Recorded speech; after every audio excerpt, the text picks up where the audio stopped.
Hi everyone, in this video I would like to present you Felt Labs and what we do.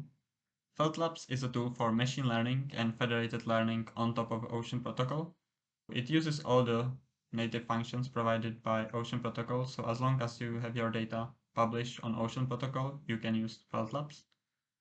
And you can read more about us on our website, feltlabs.ai, but in this video I will mainly focus on our web application. So if you go ahead and open up the feltlabs.ai, and here on the top click on app, it will open up the web application for you. The first thing you have to do is connect your MetaMask account.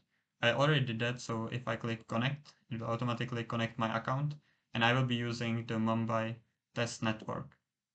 I will also hit this activate automation, which will provide us with local account, which we can then top up with Ether and Ocean. And we can use this to run the transaction more smoothly, and we don't have to approve each transaction individually. Once we done that, we can go and start the training. In our case, we would like to train on multiple datasets, so we will select here the middle card, multiple datasets. Here you have to set some names, so you'll do house price. So we'll be predicting house prices. Here in the DIDs, we have to pick the datasets you want to use for training. You can open up the Ocean Marketplace, and here we already published the dataset, so we just search for house price. And we see that we already had some house price datasets, so we will just open them up. And each dataset has this DID, which is like unique ID for the data. So we just copy that and paste it here. And we do the same thing for the second dataset. So this allows us to load the correct datasets in our application. And you can even view which dataset you are opening up. If you hit the icon, you will see some description of the dataset and some basic information about it. So we go to the next step. The next step is picking up the machine learning model you want to do. Right now we provide mainly the scikit-learn library models, so you can pick from few of them. But we're also working on providing some TensorFlow models, and you can also calculate some basic statistics like mean, sum, variance, and other stuff. But in our case, we will be predicting prices of some houses. So we will be using some regression model. To make it more interesting, we will use this MLP regressor, which is like a simple neural network. When you select the model, you see some description, and you can also click on this link to find out more information about the model. But we will go ahead to the next step, and that's the customizing the hyperparameters of the model. The most important one probably is this target column index, where you select which column contains this targets which we want to predict. In our case, it's the last column, so we will select this -1. So the last column are the prices of houses we want to predict.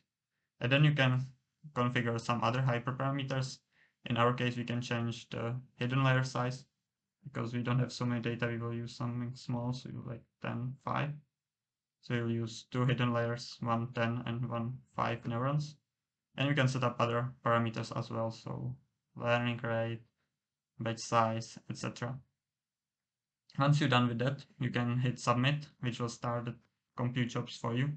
So it will be starting 2 compute jobs because we want to train on 2 different datasets. And this may take a while depending on how fast are the transaction processed. So I will just fast forward to the end of this process so we can continue with this video.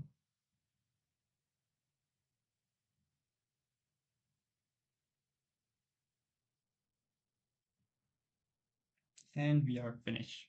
So now once we finish starting both of the compute jobs, we can hit finish and go to the launch jobs.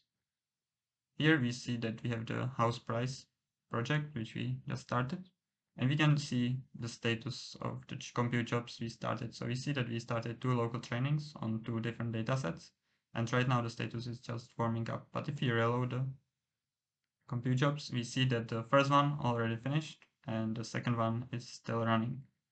For the finished job, you can also view some of the logs, so in case there are any issues, you can use it for debugging.